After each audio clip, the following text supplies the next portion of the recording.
जय हिंद। मैं विष्णुदेव प्रसाद उर्फ विकास बुगाटी।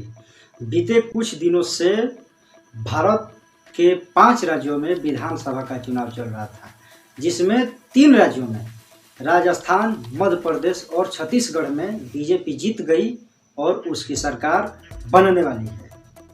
लेकिन आज राजस्थान में हिंदू मुस्लिम में दंगे होने की नौबत आ गई है, क्योंकि वहां पर मीट मछली की दुकानों को बीजेपी के नेताओं द्वारा बंद कराया जा रहा है। लेकिन क्या बीजेपी वाले नॉनवेज नहीं खाते हैं या फिर नहीं खाएंगे?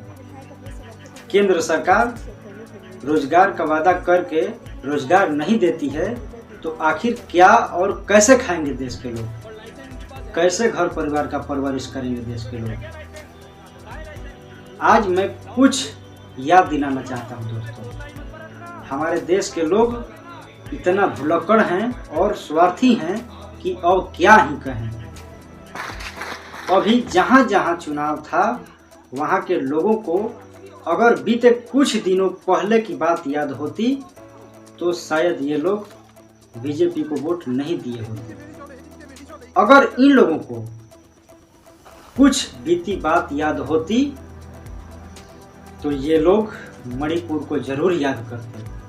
क्या आपको पता है कि मणिपुर में बीजेपी की ही सरकार है और वहां बीते लगभग 5 से 6 महीने से मेतेई और कुकी समाज में भयंकर जंग चल रहा है।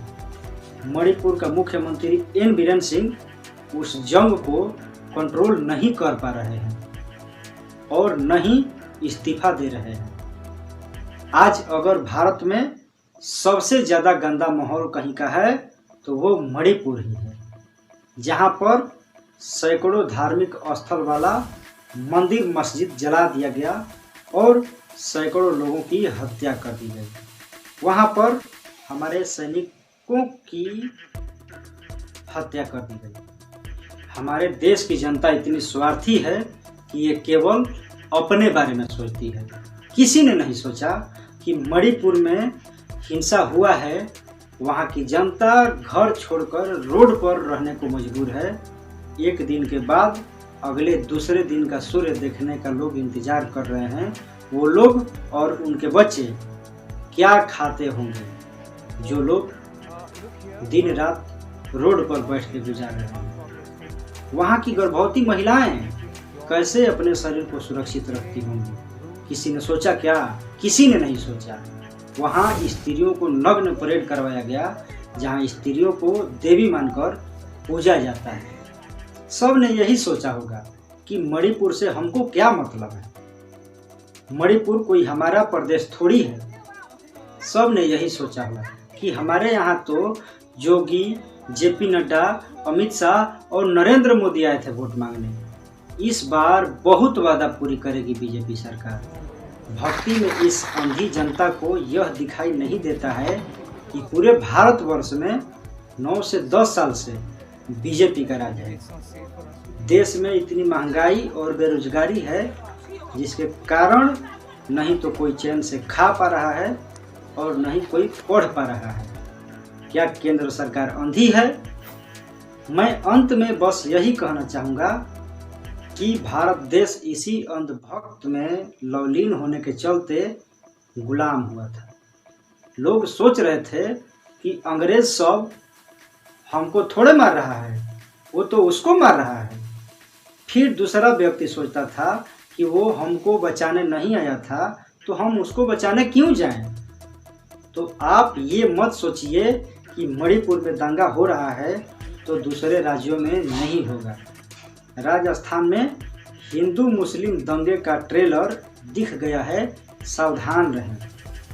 कोई नेता जनता का नहीं है, केवल आपको उल्लू बनाया जा रहा है धर्म के नाम पर। भारत की जनता में कोई बात जल्द भूलने की प्रवृत्ति है, जो सब नेता जानते हैं। जो नेता वादा करके उसको पूरा नहीं करता है, तो जिस दिन आप बिना डरे उसका स्वागत फूल माला की जगह चप्पल जूता से करना शुरू कर देंगे, उस दिन से नेता सब जाति और धर्म की राजनीति छोड़ देगा, चाहे कोई भी नेता किसी पार्टी का नेता हो। अंग्रेजों से भी गंदा नेचर आज के नेताओं का है, जो आपसे टैक्स लेते हैं लेकिन खुद टैक्स नहीं देते हैं।